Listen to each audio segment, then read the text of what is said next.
Hey there everybody, welcome back to another one of my budgeting videos.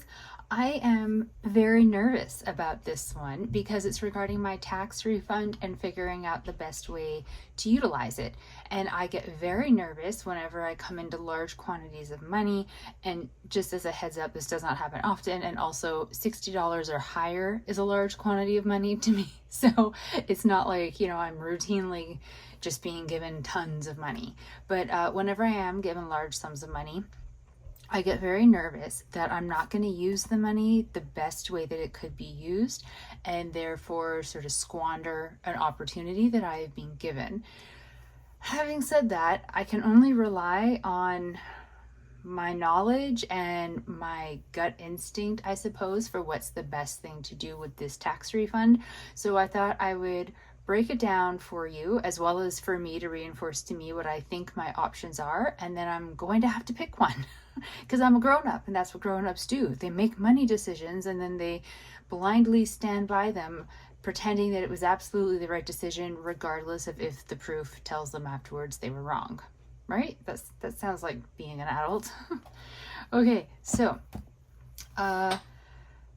tax refund options. I received an income tax refund of $1,951.07. So it's quite a lot of money to me, probably to a lot of people. I would imagine. I don't know. To me, it's a ridiculous amount of money, and it terrifies me because it's a lot of money, which means there's a lot of chances of messing up how I use it. And for all that, I will make a decision and I will stick by it and I will hopefully figure out the right one, I have very little faith in my ability to do that. But my mother is out of the country, and her and my dad are the people that I ask money questions to, and my dad is gone, and she's out of the country. So I have to figure this out. Yeah, okay, I'm gonna stop rambling. For now, I'm gonna work with $1,950. I'm gonna ignore the $1.07 just for ease of what I'm writing down, and then I'll tack on the $1.07 somewhere else. So the one part of this that is non-negotiable is that $500 is going to my Dragon Boat sinking fund. I mean, I wrote it that way, but in actuality, it's just going directly to the team fees. So our team fees range in price. They're usually somewhere in the 300 and something-ish dollar range, which was why all this time that I haven't been putting money into my Dragon Boat sinking fund, and I've been saying when I get my tax refund, I'm going to take $300 of it and put it over towards Dragon Boat. And then I'll make up whatever like slight difference, because I figured it would be 300 and something for the team fees, and whatever like that difference was, I would make that up. But they're quite high this year. Our team fees are directly related to a couple different factors. One of them is if we're getting a coach boat, which we are now. We're getting for one session per week, so we have to pay for that. And also the cost of the races that we enter. The costs for almost all of them have gone up, and then that translates into an increase for your team fees. So it's just kind of how it works. So they're 500 and something. I can't remember the total amount. So I'm doing what I had originally planned with the whole pull 300 out, but I'm pulling 500, and then whatever the difference is, I will figure out how to pay that from like my budget. Like I'll put money aside every paycheck for that. So 500 is just directly going to dragon boating, so I'm not touching it, which means I have left $1,450. Is that right? See, I don't even trust my math right now. Yeah, okay. $1,450 remaining. Now, I had envisioned this really random idea of using the entire money to fund, for however long that it would fund, my sinking fund contributions for my pay periods. So if I have $1,450 and my sinking fund contributions are $216 per paycheck when I'm putting like the full amount into all the categories, it could pay for like roughly 6, almost 7 pay periods worth of contributions into that. And so I thought if I did that, then that might just sort of free up enough money in my bi-weekly budget to be able to pay all the bills and do all the things, and it would be a slower paying off of like my line of credit, and I wouldn't be putting any money into the savings challenge that's going towards moving fees. But I thought sort of long term it might be the wiser thing to do, because it would be making every pay period a little less stressful for figuring out how to cover everything.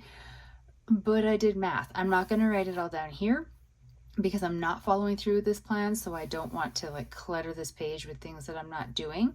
But I did a mock budget using my average paycheck amount, and then I took out half a rent, my SUV payments, my cell phone, an estimate for my line of credit payment, an estimate for my Neo card, and then the amount of money that if I were fully funding every pay period would go towards my digital cash envelopes. And I don't have enough money per pay period to do that, which is pathetic. Yeah, okay, we won't go into what I get paid. Or maybe it's not that. I think it's just the cost of living is where the problem is. But anyways, if I were to take all of this money and be using it every pay period to go towards funding my sinking funds with the idea of like, now that's not in my budget, so I should be able to make my budget work, my budget doesn't work. And if I were to take it to cover my sinking funds and my digital cash envelopes, for example, so take two big chunks out of the equation for a little bit, it wouldn't cover it for that long. So at that point, there's no point. It would really be like 3 pay periods max. And then like, no, to me, that doesn't really make much sense. So we're not doing that, but it was something that I had floating on the table. So my main options, none of them are like super exciting. So option number 1 is all of the money to the line of credit.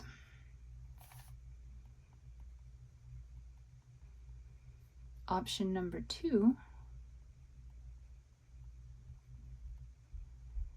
is all of the money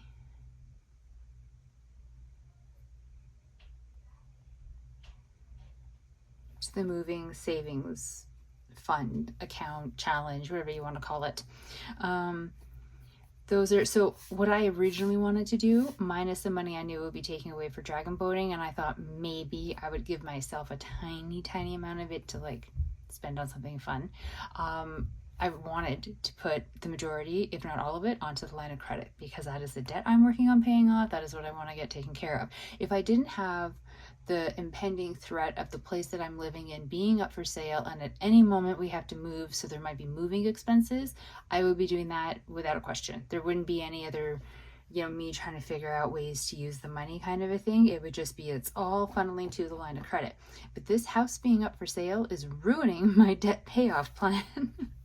How dare they? Option number 3, I thought about just dividing it equally between the two.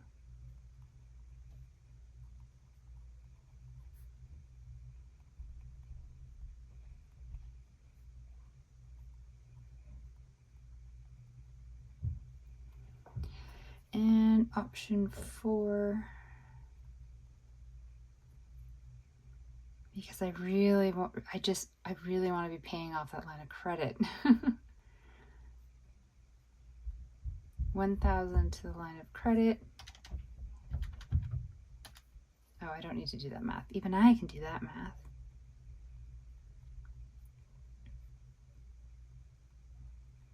And $450 to moving expenses.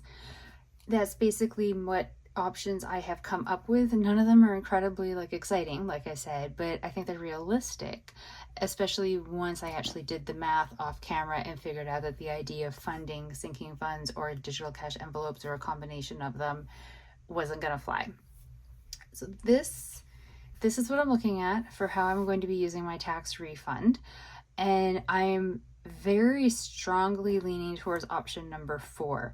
I want to be doing option number 1, but being a grown up is not always about what you want. It's about what's like the smarter decision. And I don't think it's smart to put it all onto the line of credit when the house, like I said, at any moment could go up for sale, and then I have a limited amount of time to find a new place to live and to move, and moving is very expensive. And wherever I move to will be higher in rent, so I'll be in even more financial trouble. I'm trying not to think about that right now. So even though I want to do option 1, I don't think it's smart. I cannot bring myself to do option 2, put all the money into the moving, like the savings that I'm doing for the at some point going to happen move, because my overriding goal is to pay off the line of credit. I have to at least put something towards it. I know that splitting it half and half, it seems kind of, maybe that's the smarter decision, because if the move doesn't happen, or if it doesn't happen for so long that I end up with plenty of money saved up, which is, I mean, a pipe dream, but I mean, let me have it. But it is possible that the house might not sell. They're asking a ridiculous amount of money for a very poorly built house, and people keep coming and looking at it, and then we don't hear anything about it, and I don't know what's going on. But maybe they take it off the market. It went on the market this summer. I can't remember exactly when, but it does mean that, like it's been over half a year and they haven't really gotten a lot of interest. I'm very much crossing my fingers they just like pull the plug and take it off the market. But if something happens and the house isn't going to go up for sale, any money that I move into the savings challenge that is for moving expenses, I already told myself I would just take that money and put it as a payment onto the line of credit. So if I split them evenly, and then something happens and the move doesn't happen, the money will eventually end up on the line of credit as just like a delayed, lovely and large payment, which will be great. And if the move does happen, then I've got more money in that savings challenge to go towards funding my move. But this is the one that I want to do, mostly because I want to pay $1,000 to the line of credit. And I don't know if that's just being juvenile, that I have like this very laser focused plan of paying off the line of credit as fast as humanly possible. I do not come into large amounts of money often. Usually it's tax refunds. And of course, like last year with some money for lost wages because of the car accident and my injuries and everything, but that's not a thing that's going to happen again. It better not. I can't handle another car accident, but that's getting off topic. Large sums of money coming in to save the day is not a thing that happens to me. So I kind of want to take advantage of the fact that I have a large chunk of money and put 1,000 of it onto the line of credit, really make a nice big dent in it this month. 450 will go to moving. I suppose it'll be $1,001.07 to the line of credit, because that missing $1.07, it'll go to one of them.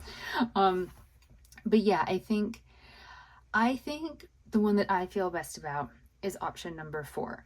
And I am very aware that I am being driven by my desire to pay off the line of credit, and that it might not be the smartest of moves, but I have never claimed to be the smartest budgeter.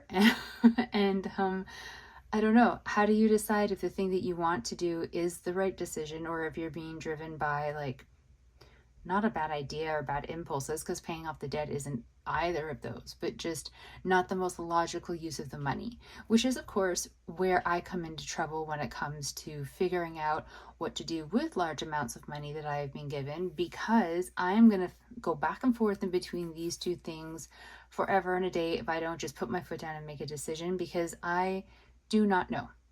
I don't know which one of these is the better option. Maybe there's like an option number 5 that I haven't even thought of, that you're screaming at the computer screen right now and it's not going to come to my brain, but that would be the actual best solution. I don't know. So this is not like a nicely wrapped up, tidy video for you. I really just wanted you to see what my options as I see them are for my tax refund check, and what I'm leaning towards, which is this one. I'm probably going to do that one. I'm going to give myself time to sit and have a cup of tea and ruminate on it for, 10 more minutes. And then I'm just going to pull the plug, make a decision, and transfer the money so that I just stop thinking about it and it's done. Because if I keep thinking about it any longer, I've had the tax refund for I'm not sure how many days now. I'm going to drive myself batty, and nobody needs that. I need to stay lucid enough to at least feed the cat. So, so thank you so very much for following with me on my budgeting journey and listening to me ramble as I try to figure out exactly what is the best route to use my tax refund on. Hopefully you agree with the plan that I have. If not, I would love to hear which one you thought was the better option, or if you have a completely different option, like what you came up with. Or having said that, if you're like, yes, option number 4 is an excellent decision, go for it, I would not be adverse to a little bit of confirmation that I haven't made a horrible decision. I will talk to you all in the next video. I hope you're having a really great day. Stay safe out there, everybody. Bye.